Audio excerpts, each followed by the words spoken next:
Reading from Dreams, Evolution, and Value Fulfillment by Jane Roberts, a Seth book, Volume 2. In continuation of Chapter 9, Master Events and Reality Overlays. Session 921, October 8th, 1980. Seth begins by saying, "Now, for our psychology lesson, continued from before." He states, "Communication between various scattered portions of the self often appear again in such situations as automatic writing, speaking, the hearing of voices, or through what the person believes to be telepathic messages from others. The supposedly telepathic messages can be attributed to contemporaries, enemies, gods, devils, or what have you. Spacemen are a recent addition. In most cases, what you have here are expressions of strong portions of the self that are more or less purposefully kept in isolation. They may appear or disappear, psychologically speaking. They present a kind of chain of command, one that is not usually permanent for any long period, however. Particularly when the voices or communications give orders to be obeyed, they represent powerful, otherwise repressed images and desires, strong enough to form about themselves their own personifications. Some may seem relatively genuine in terms of presenting a fairly well-rounded representation of a normal personality. That is a fairly rare occurrence, however. Usually you are presented with, say, semi-personalities, or even with lesser versions, fragmentary expressions of impulses and desires that are dramatically presented only in snatches, heard by the person as a voice or perceived as a presence. In many situations, the main personifications are instead of a ritual nature, taking advantage of psychological patterns already present in the culture's art or religion or science. You end up with Christs, spacemen, various saints or spirits, or other personality fabrications whose characteristics and abilities are already known. You have schizophrenic models, in other words, and the particular model chosen in any case at any given time, for the model's change, gives indications quite clearly of the person's basic problems and dilemmas. Such cultural models are present in society to begin with because, in one way or another, they express in an exaggerated form certain portions of man's psychological reality that he does not as yet understand. This applies to the, quote, good schizophrenic models and to the, quote, bad ones. That is, to the gods as well as to the demons. Such, quote, communications with the gods or demons, St. Paul's or Hitler's, represent in such instances dramatized, exaggerated personifications of the portion of the personality that is at the head of the chain of command at the moment. In the first place, reality is primarily a mental phenomenon, in which the perceptions of the senses are organized and put together in ways that perfectly, quote, mimic, in physical terms, a primary, non-physical experience. This is tricky to express because the application of psychological awareness through the auspices of the flesh automatically makes certain transformations of data necessary.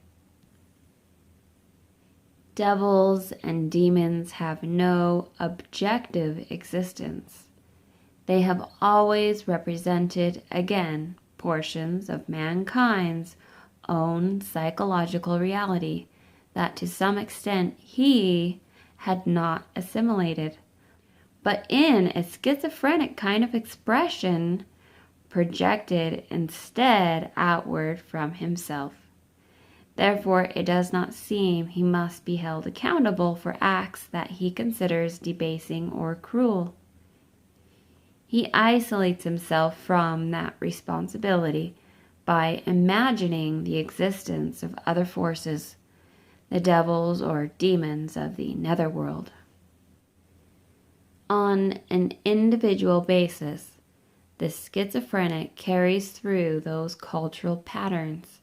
The contrast between, say, the superior self or the idealized self and the debased self may vary. They may be brilliantly apparent or somewhat blurred.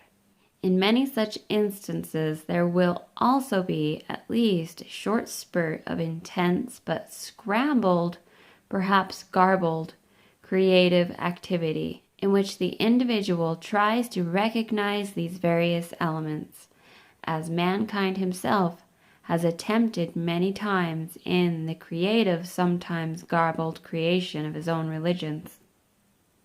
Here you can have anything from banal rubbish to the most excellent creative product, but in the schizophrenic framework, it will be of brief duration, experienced outside of the framework of the usual day-to-day living, concentrated.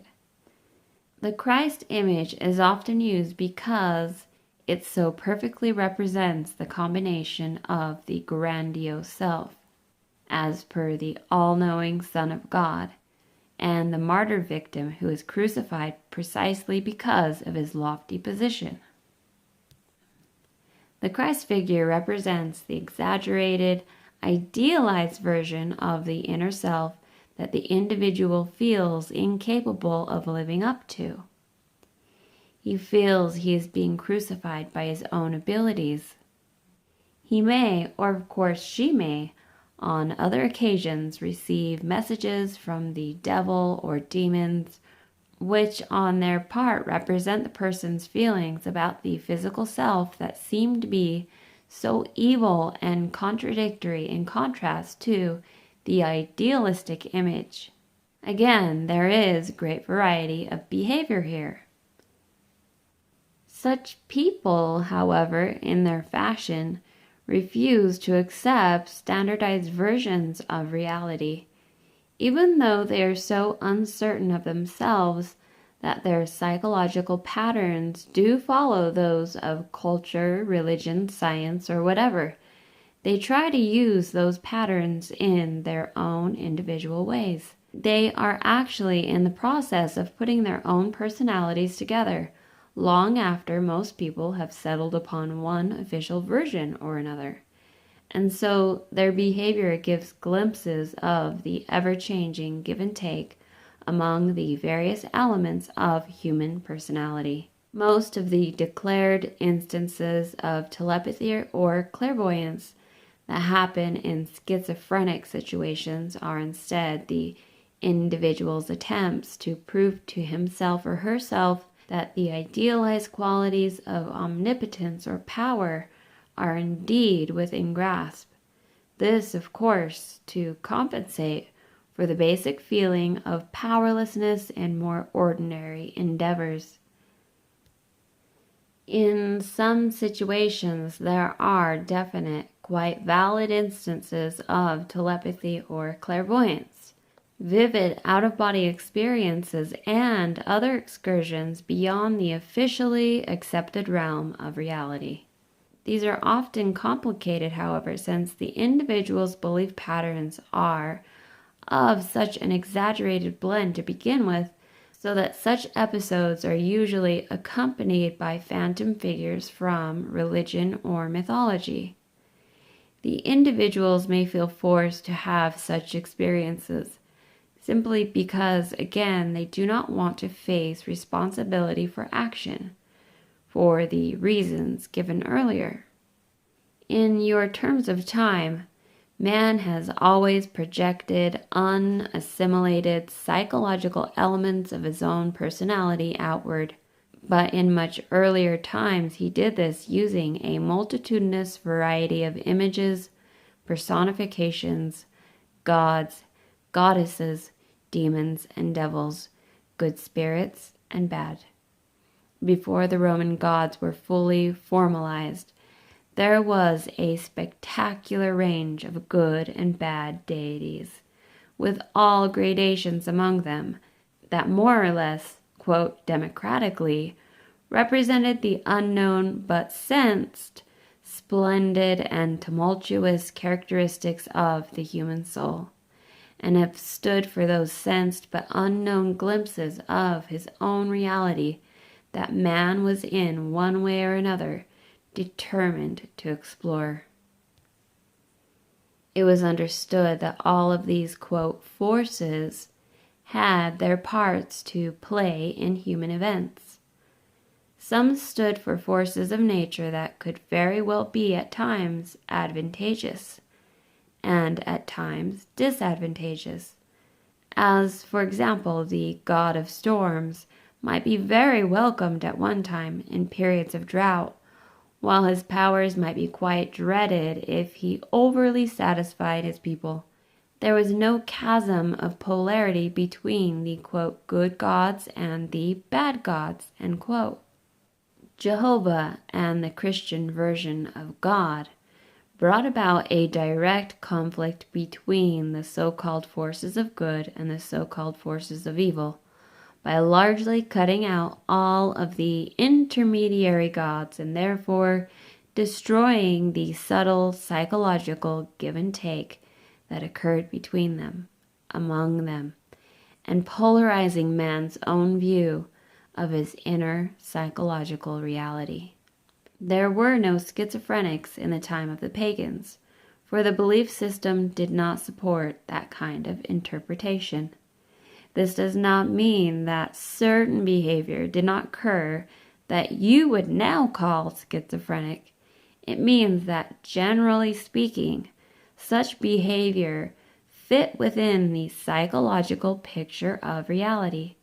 It did so because many of the behavior patterns associated now with schizophrenia are, quote, distorted and debased, end quote. Remnants of behavior patterns that are part and parcel of man's heritage, and that harken back to activities and abilities that at one time had precise social meaning and served definite purposes.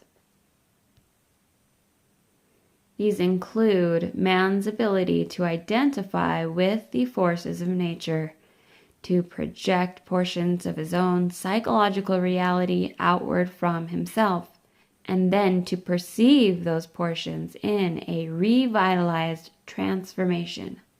A transformation that then indeed can alter physical reality.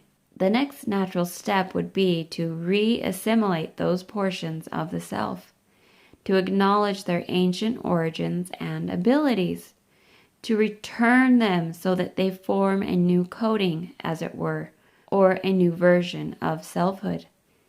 It is as if man could not understand his own potentials unless he projected them outward into a godhead, where he could see them in a kind of isolated pure form, recognize them for what they are, and then accept them, the potentials, as a part of his own psychological reality.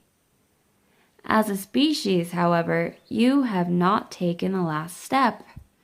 Your idea of the devil represents the same kind of process, except that it stands for your idea of evil or darkness, or abilities that you are afraid of. They also stand for elements of your own potential. I am not speaking of evil possibilities, but that man must realize that he is responsible for his acts, whether they are called good or evil. You make your own reality. Man's, quote, evil exists because of his misunderstanding of his own ideals, because of the gap that seems to exist between the ideal and its actualization. Evil actions, in other words, are the result of ignorance and misunderstanding. Evil is not a force in itself.